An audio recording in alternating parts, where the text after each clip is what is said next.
Hello everyone, daily growth channel में आपका स्वागत।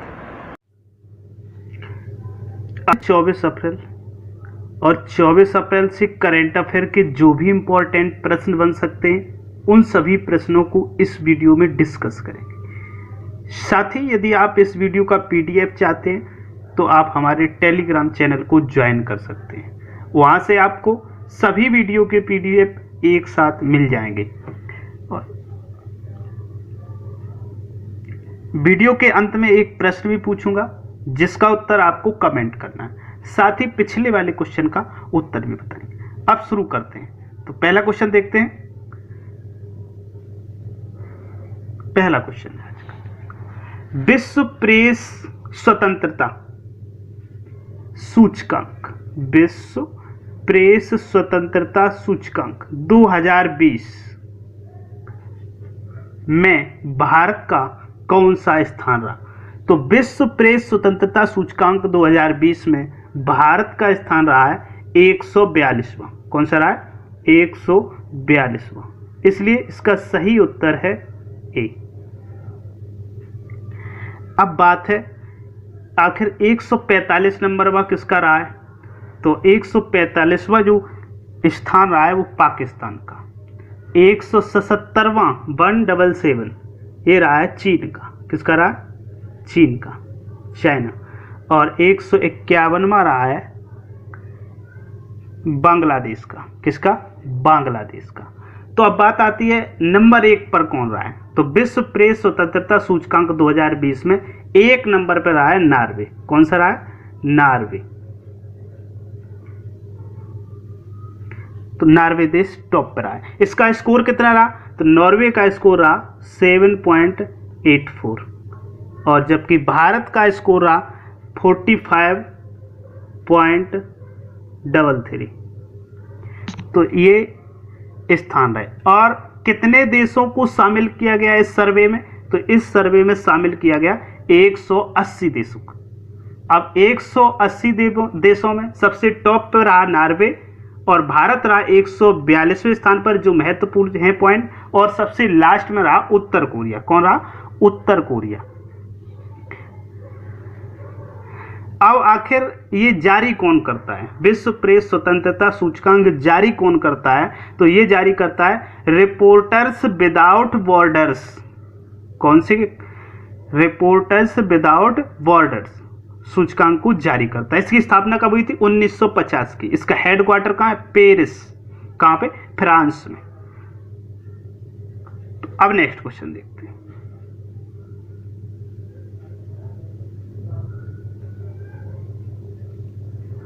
किस देश का पहला डिजिटल बैंक? कौन सा? पहला डिजिटल बैंक टीसीएस बैंक्स द्वारा संचालित किया जाए। किसके द्वारा संचालित किया है? टीसीएस। टीसीएस का मतलब Tata consultancy service, Tata consultancy services, इसके द्वारा संचालित किया जाएगा। तो ये किया जाएगा संचालित इजराइल का। कहाँ का? इजराइल का। इसलिए इसका सही उत्तर है बी। कौन सा उत्तर सही है? बी, इजराइल का किया जाएगा। अब बात आई यहाँ पे इजराइल की। तो इजराइल की राजधानी कहाँ है? यरूशलेम। इजराइल की वर्तमान मुद्रा क्या है? इजरायली नई शेकेल। और यहाँ के पीएम कौन है? Benjamin Netanyahu. कौन है? Benjamin Netanyahu. और वर्तमान में इजराइल के राष्ट्रपति कौन है? Reuven Rivlin. कौन है? Reuven Rivlin. अब बात यहाँ पे चल रही है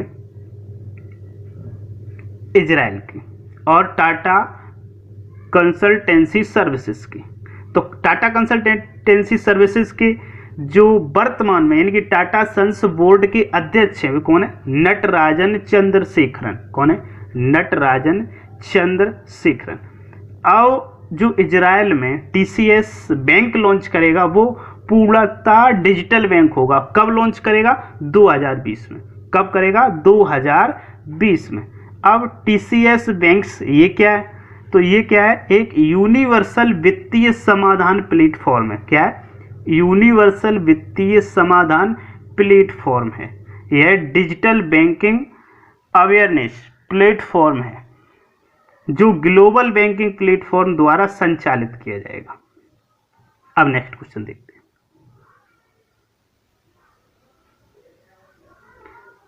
तो आज का क्वेश्चन नंबर नेक्स्ट है BWF। क्या?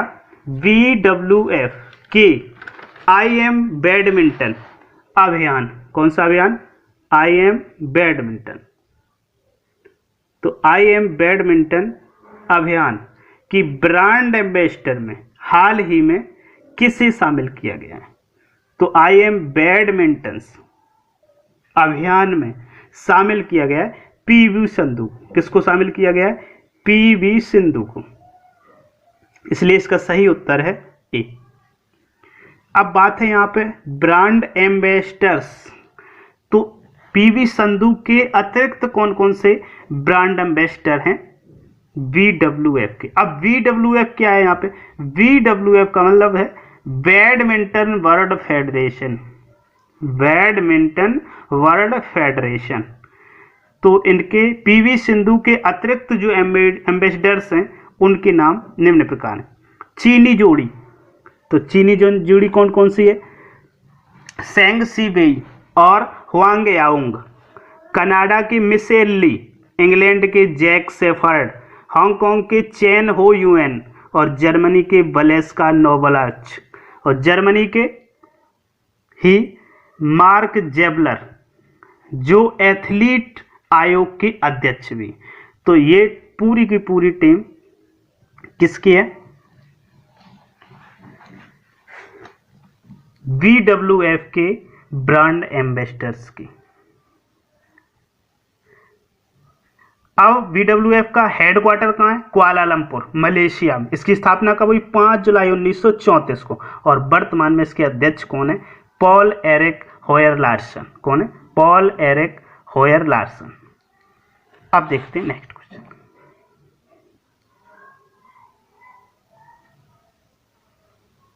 नेक्स्ट क्वेश्चन, विश्व पुस्तक और कॉपीराइट दिवस कब मनाया गया? तो विश्व पुस्तक और कॉपीराइट दिवस मनाया गया 23 अप्रैल को। कब मनाया गया? 23 अप्रैल को। इसलिए इसका सही उत्तर है बी। अब इसका उद्देश्य क्या है मनाने का? World book and copyright day मनाने का उद्देश्य क्या है? उद्देश्य है मानवता, सामाजिक और सांस्कृतिक प्रगति में उत्कृष्ट योगदान देने वाले सभी लेखकों को श्रद्धांजलि देना।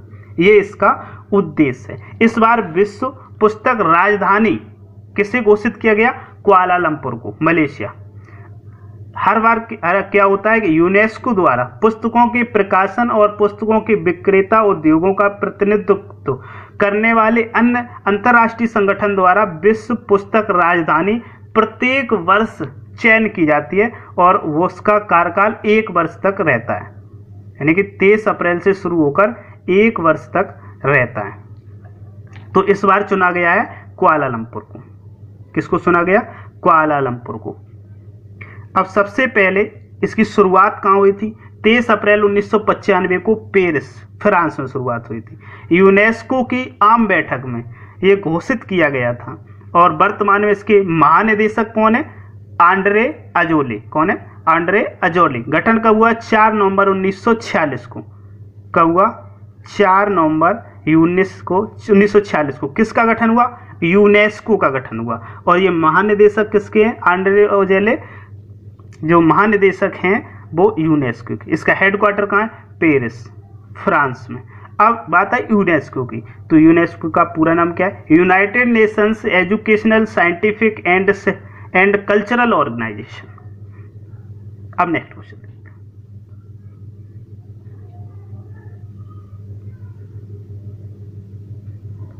तो नेक्स्ट वन, IMMA के नए अध्यक्ष के रूप में किसे नियुक्त किया गया? तो नए अध्यक्ष के रूप में नियुक्त किया गया है राकेश शर्मा को। किसको?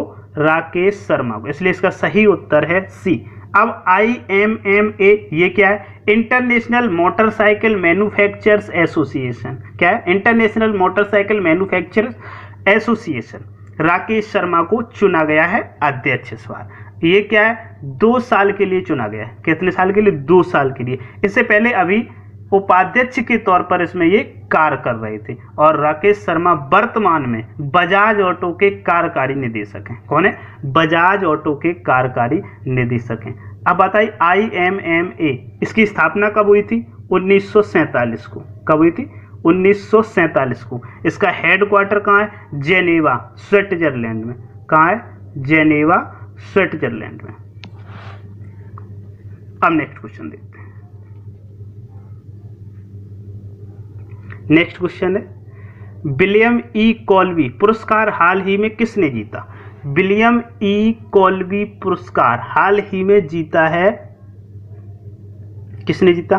एडम हिगिनबॉटम और कार्ल मार्लेन टेस। इनको किस किस बुक के लिए दिया गया उसको देखते हैं। अब जो एडम हिगिनबॉटम को दिया गया पुरस्कार वो दिया गया midnight in Chernobyl the untold story of the greatest nuclear disaster, इसके लिए इन्हें चुना गया है और इस पुरस्कार को दिया गया है। यह इनकी जो पुस्तक है वो उत्कृष्ट पुस्तक मानी गई। किस क्षेत्र में मानी गई? सैन्य और खुफिया इतिहास पर। तो पुरस्कार क्यों दिया जाता है?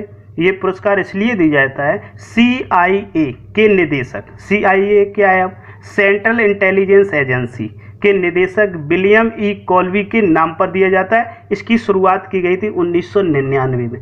कब से की गई? 1999 से की गई थी। अब इस पुरस्कार को जीतने वालों में कार्ल मार्लेन टेस का उपन्यास मैटर ऑन और डेक्स्टर फिक्सिंग का द फॉर एवर वर्क भी शामिल है। अब नेक्स्ट क्वेश्चन देखते हैं।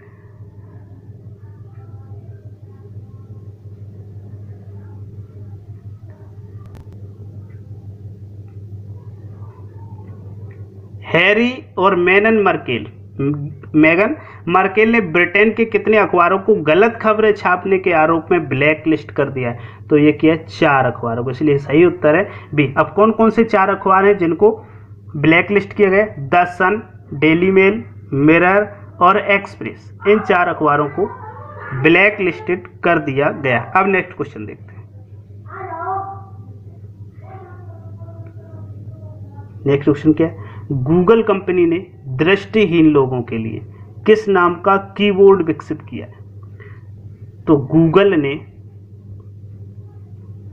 दृष्टिहीन व्यक्तियों के लिए जो कीबोर्ड लॉन्च किया है वो है टॉकबैक कीबोर्ड। कौन सा?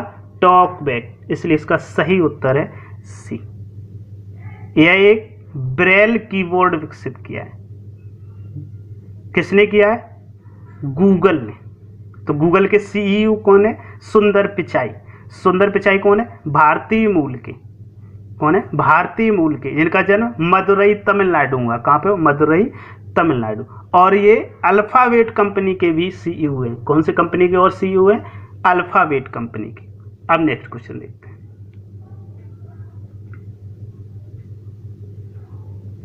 निम्न में से किसने प्लाज्मा बॉट लॉन्च किया है? तो प्लाज्मा बॉट लॉन्च किया है माइक्रोसॉफ्ट ने, इसलिए इसका सही है उत्तर है सी। प्लाज्मा बॉट आखिर क्यों लॉन्च किया गया है? प्लाज्मा बॉट क्या है? एक स्क्रीनिंग टेस्ट टूल लॉन्च किया है जिससे प्लाज्मा दान करने वाला पात्र है या नहीं है इसका पता चल सके, क्योंकि इसको एंटीबॉडी के रूप में प्रयोग किया जाता है जिसका उपयोग कोविड-19 उपचार हेतु किया जा सकता है। अब यह उपकरण जो लॉन्च किया है वो कोविड-19 प्लाज्मा एलायंस समूह के सहयोग से शुरू किया गया है। तो प्लाज्मा वोट है जो वो एक एंटीबॉडी है और इसको लॉन्च करने का रीजन है कि सही जानकारी मिल सके। अब नेक्स्ट क्वेश्चन,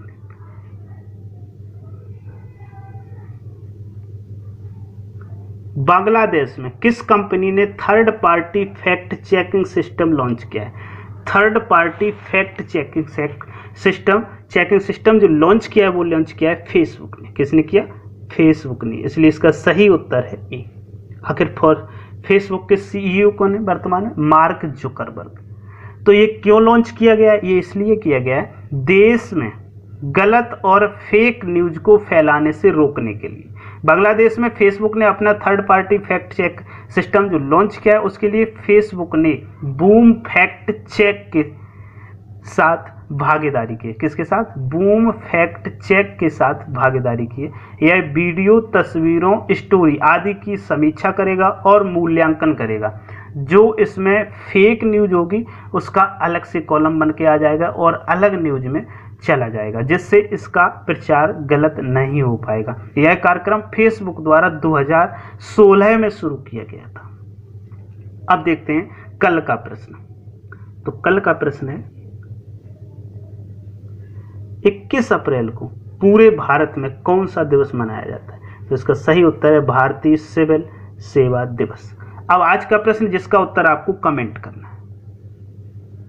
तो आज का प्रश्न है हाल ही में हाई स्पीड मैग्नेटिक रैम विकसित किसने की है? तो इसके 4 विकल्प हैं, 4 में से जो आपको सही लगता है उसको आप कमेंट जरूर करें। यदि वीडियो आपको पसंद आ रहा हो तो आप वीडियो को लाइक करते हैं, चैनल को सब्सक्राइब कर लें, साथ ही बेल आइकन दबा लें, जिससे आने वाला प्रत्येक वीडियो आप तक पहुंच सके सबसे पहले। वीडियो पूरा देखने के लिए आपका बहुत बहुत धन्यवाद।